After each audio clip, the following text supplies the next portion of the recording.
साल 2005, जिसमें आया एक ऐसा शो जिसने हमें फ्यूचर के 2025 दिखाया। एक ऐसी दुनिया जिसमें ह्यूमंस और एलियंस साथ रहते हैं। पुलिस के पास स्पेसशिप्स है, क्रिमिनल्स को कार्ड में कैप्चर किया जाता था भाई, और दुनिया को प्रोटेक्ट करने के लिए मौजूद है स्पेस पेट्रोल डेल्टा। जी हाँ, आज हम बात करने वाले पावर रेंजर एसपीडी की। एक ऐसा शो जिसने मेरा पूरा बचपन निकाल दिया भाई। लाइक आई एम 26, और जहाँ बोला जाता था कि लड़कियों को बारबी पसंद है, वही लड़कों के लिए आया पावर रेंजर, और हम हक से बोल सकते हैं भाई। लेकिन अब असली 2025 बीत चुका है। ना रोड पर एलियंस दिख रहे और ना ही हमारे पास डेल्टा मॉर्फर्स है। लेकिन एक सवाल जरूर है, जिन रेंजर्स को हम बचपन में जेटेक्स पर देखा करते थे, वो सब आज कहाँ है भाई? तुम लोगों को पता है ना जेटेक्स भाई, वो एक आंख होती थी बस भाई, तब तक ही लाइफ अच्छी थी भाई। लेकिन एसपीडी के जो कैरेक्टर्स है, वो कोई नेटफ्लिक्स के बड़े शोज में पहुंच गए, कोई राइटर डायरेक्टर बन गया, कोई तो एक्टिंग से ऑलमोस्ट गायब हो गया, और कमांडर क्रूगर का एक्टर तो 2026 की एक बहुत बड़ी डिज्नी मूवी तक पहुंच गया। लेकिन उससे पहले सबसे बड़ा सवाल आता है कि जब एसपीडी इतना पॉपुलर था तो उसका सेकंड सीजन क्यों नहीं बना कभी? आज हम पावर रेंजर एसपीडी की पूरी जर्नी पे बात करेंगे, और इसके हिडन फैक्ट्स, और इसके एक्टर्स अभी क्या कर रहे हैं लाइफ में। और वीडियो के एंड में ये भी बताऊंगा कि 2025 आ गया है, लेकिन अभी तक एक रीयूनियन एपिसोड क्यों नहीं बन पाया एसपीडी का। लेकिन जब तक तुम लोगों को साथ नहीं छोड़ना है, अगर तुम 2000 के अराउंड इंडिया में बड़े हुए हो, तो जेटेक्स का नाम सुनते ही दिमाग में कुछ स्पेसिफिक चीजें आने लगती है, जैसे Power Ranger, Beyblade, Pokemon, kid versus cat अगर तुम लोगों ने देखा हो तो, और स्कूल से घर आकर टीवी के सामने बैठ जाना, ये सब नॉस्टैल्जिक है भाई। उस वक्त पावर रेंजर्स जेटेक्स की सबसे सक्सेसफुल प्रॉपर्टी में एक थी। चैनल पर Dino Thunder, Lost Galaxy, Mystic Force और एसपीडी जैसे अलग अलग सीजन हिंदी, इंग्लिश और रीजनल लैंग्वेजेस में दिखाए जाते थे। पर एसपीडी में इतना कुछ अलग क्या था? इसका फ्यूचरिस्टिक पुलिस सेटअप,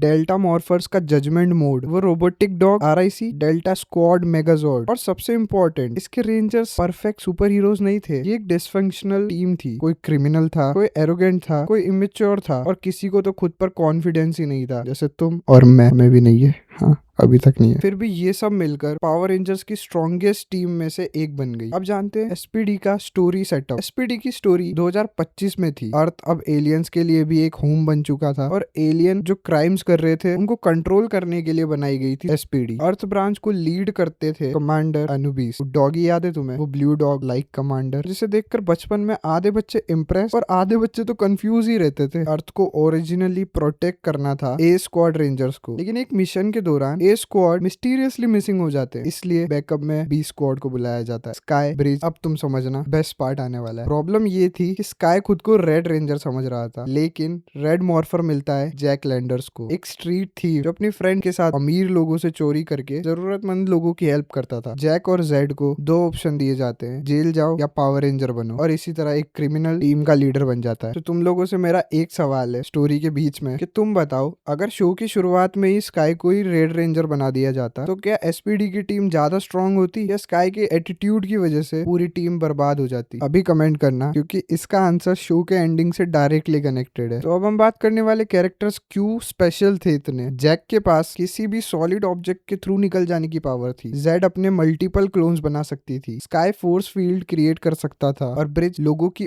ऑरा और एनर्जी सेंस कर सकता था। और एसवाईडी यानी सिडनी ड्रू, सिड अपने हाथों को temporary super strong metallic form में बदल सकती थी। लेकिन इनकी रियल पावर से ज्यादा इंटरेस्टिंग इनकी पर्सनैलिटीज थी। जैक नेचुरली तो लीडर था, लेकिन ऑथोरिटी पसंद नहीं करता था। स्काई डिसिप्लिन था, लेकिन उसे लगता था कि रेड रेंजर बनना उसका हक है, क्योंकि उसके फादर भी रेंजर रह चुके हैं। ब्रिज वियर्ड लगता था, रैंडम बातें करता था, और बार बार अपनी उंगलियां हिलाता था, लेकिन टीम में सबसे अनप्रेडिक्टेबल इंटेलिजेंस उसी के पास थी। जी इमोशनली सबसे मैच्योर थी, और रेंजर बनने से पहले भी लोगों की हेल्प करती थी। और सिड शुरुआत में स्पॉइल्ड और सेल्फ सेंटर्ड लगती थी, लेकिन धीरे धीरे वो भी टीम प्लेयर बन गई। यही एसपीडी का स्ट्रॉन्गेस्ट पॉइंट था। शो सिर्फ हर एपिसोड में एक नया मॉन्स्टर लेकर उसे हरा नहीं रहा था, हर कैरेक्टर को ग्रेजुअली ग्रो कर रहा था। स्काई को बार बार समझाना पड़ता है कि यूनिफॉर्म का कलर किसी को लीडर नहीं बनाता। जैक को समझाना पड़ता है कि लीडर बनना सिर्फ ऑर्डर्स देना नहीं, अपनी टीम की रिस्पॉन्सिबिलिटी लेना होता है। और कमांडर क्रूगर को अपने पास का ट्रॉमा और एम्पायर ग्रम के अगेंस्ट अपने पर्सनल रिवेंज से बाहर निकलना पड़ता है। क्यों ये बाकी सीजन से अलग था? एसपीडी टेक्निकली एक चिल्ड्रंस सुपर हीरो शो था, लेकिन इसमें काफी मेच्योर आइडियाज थे। अथॉरिटी हमेशा सही होती है या नहीं, रूल्स तोड़कर किसी की हेल्प करना चाहिए या नहीं, क्या एक क्रिमिनल को सेकंड चांस मिलना चाहिए, और सबसे इंटरेस्टिंग, क्या हीरो होना एक जॉब है या तुम्हारी personal choice. Jack SPD join करता है क्योंकि उसके पास जेल जाने के अलावा ऑप्शन नहीं था, लेकिन धीरे धीरे वो टीम के लिए अपनी लाइफ रिस्क करने लगता है। और फिर आती है ए स्क्वाड, जिन रेंजर्स को अर्थ का बेस्ट प्रोटेक्शन माना जाता था, वही रेंजर्स एम्पियर ग्रम के साथ मिल चुके थे। मतलब थ्रेट सिर्फ बाहर से नहीं था, एसपीडी की अपनी सिस्टम के अंदर भी करप्शन था। बचपन में बस हम red ranger versus red ranger देख के एक्साइटेड हो जाते थे, लेकिन बड़े होने के बाद समझ आता है कि ए स्क्वाड का बिट्रेयल पूरे शो के मैसेज को चेंज कर देता है। यूनिफॉर्म पहन लेने से कोई ऑटोमेटिकली हीरो नहीं बन जाता। चलो मैं एक और सवाल पूछता हूँ, ऑनेस्ट जवाब देना अपना। जैक, स्काई, ब्रिज, जी, सिड, इन सब में से तुम्हारा फेवरेट कौन था, या फिर लेजेंड असली कमांडर क्रूगर? मेरे हिसाब से तो ब्रिज को लोग बचपन में काफी फनी कैरेक्टर माना करते थे, लेकिन आज रिवॉच करने के बाद मुझे पता लगा कि वो तो सबसे स्मार्टेस्ट था उनमें। चलो अब तुम्हें मैं कुछ हिडन फैक्ट्स बताता हूँ। Power ranger SPD completely original show नहीं था। पावर रेंजर्स के बाकी सीजन्स की तरह ये भी जापानी सुपर सेंताई सीरीज टोकुसो सेंताई डेका रेंजर पर बेस्ड था। Japanese action footage, monsters, suits और मेगाजोड्स बैटल्स को अमेरिकन एक्टर्स के नए सीन्स और एक मॉडिफाइड स्टोरी के साथ कंबाइन किया गया था। लेकिन एक इंटरेस्टिंग रिवर्स मूवमेंट भी हुआ। बाद में जब एसपीडी को जापानीज लैंग्वेज में डब किया गया तो ओरिजिनल डेका रेंजर के कई एक्टर्स ने अमेरिकन एसपीडी कैरेक्टर्स को अपनी वॉइस दी। मतलब जिस जापानी शो से एसपीडी बना, उसी के एक्टर्स ने बाद में एसपीडी को जापानीज में डब किया। एक और फन फैक्ट बताऊं, बूम का ऑरेंज रेंजर, बूम असल में रेंजर नहीं था, लेकिन अपने पेरेंट्स के सामने कूल बनने के लिए उसने झूठ बोल दिया कि वो ऑरेंज रेंजर है। हमें इमेजिनेशन सीक्वेंस में ऑरेंज रेंजर सूट भी दिखाया गया। टेक्निकली वो प्रॉपर टीम मेंबर नहीं था, लेकिन फ्रेंचाइज के सबसे मेमोरेबल जोक रेंजर में से एक बन गया। शो के टोटल 38 एपिसोड्स थे और इसे ऑकलैंड, न्यूजीलैंड में शूट किया गया था। लेकिन फिर सवाल आता है, अगर शो पॉपुलर था, स्टोरी अच्छी थी, कैरेक्टर्स भी मेमोरेबल थे, तो एसपीडी बंद क्यों हुआ? तो अब जानते कि एसपीडी बंद क्यों हुआ। इंटरनेट पर तुम्हें वीडियोस मिलेगी, एसपीडी कैंसल्ड, शो सडनली बंद, रेटिंग्स कम हो गई, लेकिन रियलिटी थोड़ी डिफरेंट है। पावर रेंजर्स का फॉर्मेट ही ऐसा था कि ऑलमोस्ट हर साल एक नई जापानी सेंताई सीरीज को अडॉप्ट करके नया थीम, नई टीम और नई स्टोरी लॉन्च की जाती थी। एसपीडी को बीच में कैंसिल नहीं किया गया था। इसने अपनी प्लान 38 एपिसोड स्टोरी कंप्लीट की और 2 पार्ट फिनाले एंडिंग्स के साथ प्रॉपर कंक्लूजन दिया। फाइनल बैटल में बी स्क्वाड ए स्क्वाड को डिफीट करती है, कमांडर क्रूगर एम्परर ग्रम को अरेस्ट करता है और अर्थ सेव हो जाती है। लेकिन शो की मोस्ट इंपॉर्टेंट एंडिंग मॉन्स्टर की डिफीट नहीं थी, जैक का डिसीजन था। बैटल के बाद जैक एसपीडी छोड़ देता है क्योंकि उसे रियलाइज होता है कि वो यूनिफॉर्म के अंदर रहकर दुनिया सेव तो कर रहा है, लेकिन जिस तरह ग्राउंड लेवल पर नॉर्मल लोगों की हेल्प पहले करता था, वो काम उसे ज्यादा पर्सनली मीनिंगफुल लगता था। उसके बाद स्काई को रेड रेंजर प्रमोट किया जाता है, ब्रिज ब्लू रेंजर बन जाता है। बाद में पावर रेंजर्स ऑपरेशन ओवरड्राइव के anniversary episode Once a Ranger में ब्रिज एसपीडी रेंजर बनकर रिटर्न करता है। वो एक्सप्लेन करता है कि कमांडर क्रूगर को हायर पोजीशन मिल गई, स्काई कमांडर बन गया और प्रमोशन चेन के थ्रू ब्रिज रेड रेंजर बन गया। इसलिए एसपीडी का सेकंड सीजन नहीं आया क्योंकि शो कैंसिल नहीं हुआ था। Franchise next yearly adaptation power ranger Mystic Force पर मूव कर गई थी। तो यही हमारा थर्ड क्वेश्चन आता है कि क्या जैक का एसपीडी छोड़ना सही डिसीजन था, या उसे रेड रेंजर रहकर ये लोगों की हेल्प कंटिन्यू करनी चाहिए थी? मुझे लगता है जैक का जाना उसके कैरेक्टर के लिए परफेक्ट था, लेकिन फैन के रूप में उसे रेड सूट छोड़ते देख बहुत बुरा लग रहा था। अब आते हैं असली सवाल पर, एसपीडी के रेंजर्स आज कहाँ है? सबसे पहले जैक लैंडर्स यानी ब्रेंडन जे मैकलरन। एसपीडी के बाद ब्रेंडन ने एक्टिंग नहीं छोड़ी, उल्टा मेन कास्ट में उसका करियर सबसे ज्यादा सक्सेसफुल रहा। वो She is the Man, Tucker and Dale versus Evil, Graceland, Ransom, the Rookie, Snowfall और द क्लीनिंग लेडी जैसे प्रोजेक्ट्स में दिखा। 2025 में वो नेटफ्लिक्स की मिस्ट्री थ्रिलर सीरीज वेवॉर्ड में एंड्रयू के रोल में भी नजर आया। तुम देख रहे हो ना कहाँ पहुंच गया। मतलब जो एक्टर कभी जेटेक्स पे रेड रेंजर था, वो आज भी मेन स्ट्रीम टेलीविजन और नेटफ्लिक्स प्रोजेक्ट्स में कॉन्स्टेंटली वर्क कर रहा है। और इंटरेस्टिंग बात ये है कि ब्रेंडन एसपीडी को रिजेक्ट नहीं करता। अगर सेकंड सीजन बनता तो वो कन्वेंशन और एनिवर्सरी पैनल्स में आज भी शो और फैंस के बारे में बात करता है। अगला है स्काई टेट यानी क्रिस वायलेट। एसपीडी के बाद क्रिस ने Flashpoint, Lost Girl, Saving Hope, Bitten और स्टार ट्रैक डिस्कवरी जैसे शोज में भी अपीयरेंस की। ब्रेंडन जितना मेन स्ट्रीम स्पॉटलाइट तो उसे नहीं मिला, लेकिन वो एक्टिंग और पावर रेंजर्स फैंस इवेंट्स दोनों से कनेक्टेड रहा। 2026 में भी उसकी पावर मॉर्फिकॉन अपीयरेंस अनाउंस हुई। मतलब ब्लू रेंजर आज भी फैंडम का एक्टिव पार्ट है। अब आते हैं सबके favourite toast lover bridge Carson यानी मैट ऑस्टिन, जो अब मैट सडोस्की नाम भी यूज करते हैं। मैट ने एक्टिंग के साथ राइटिंग, डायरेक्टिंग और फिल्म मेकिंग में शिफ्ट किया। उसने जॉन ह्यूजेस पर documentary don't don't you forget about me direct की और प्रिटेंड वी आर किसिंग नाम की फिल्म डायरेक्ट की। काफी लंबी एक्टिंग ब्रेक के बाद उसने रिसेंट ईयर्स में स्क्रीन प्रोजेक्ट्स पर दोबारा काम शुरू किया और ऑब्वियसली फैंडम में उसकी पॉपुलैरिटी आज भी स्ट्रांग है क्योंकि ब्रिज एक ऐसा कैरेक्टर था जो वियर्ड होने से कभी एम्बेरेस नहीं हुआ। और अब हम बात करने वाले येलो रेंजर जी डेलगाडो को प्ले किया था मोनिका मे ने। एसपीडी के बाद मोनिका कुछ फिल्म्स और स्मॉलर प्रोजेक्ट्स में दिखी, लेकिन उसका करियर ब्रेंडन की तरह रेगुलर मेन स्ट्रीम टेलीविजन में कंटिन्यू नहीं हुआ। फिर भी वो पावर रेंजर फैंडम से कंप्लीटली डिसअपियर नहीं हुई। वो इंटरव्यूज, कन्वेंशंस और एसपीडी एनिवर्सरी पैनल्स में अपीयर करती रहती है। और अब बात करते हैं पिंक रेंजर सेड को प्ले करने वाली Alycia Purrott. I don't know I am pronouncing it right और नॉट। एक्टिंग से लार्जली डिस्टेंस बना लिया है, उसके स्क्रीन अपीयरेंस लिमिटेड रहे, लेकिन रिसेंट ईयर्स में फैन इंटरव्यू और कास्ट कन्वर्सेशंस में वापस नजर आई। 2026 में मैट ऑस्टिन, एलिसिया और ब्रेंडन ने एक साथ पावर रेंजर्स की लेगेसी पर भी बात की। अब हम बात करने वाले कमांडर क्रूगर। जॉन ट्यू ने एसपीडी के तुरंत बाद पावर रेंजर मिस्टिक फोर्स में डेगोरन यानी सोलारिस नाइट का रोल भी प्ले किया। उसके बाद वो बैटलशिप, हॉब्स एंड शो और यंग रॉक जैसे बड़े प्रोजेक्ट्स में भी नजर आए। और 2026 में जॉन ने डिज्नी की लाइव एक्शन मोआना में चीफ ट्यू का रोल प्ले किया। सोचो, जिस एक्टर को हम बचपन में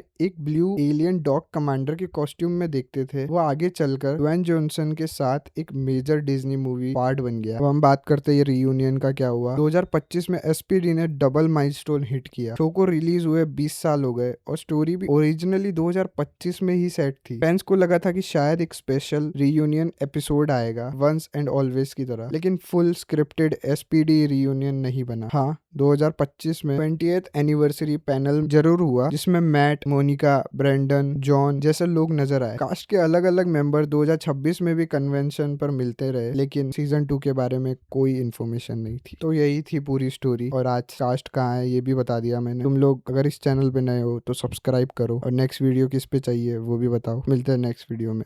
बाय।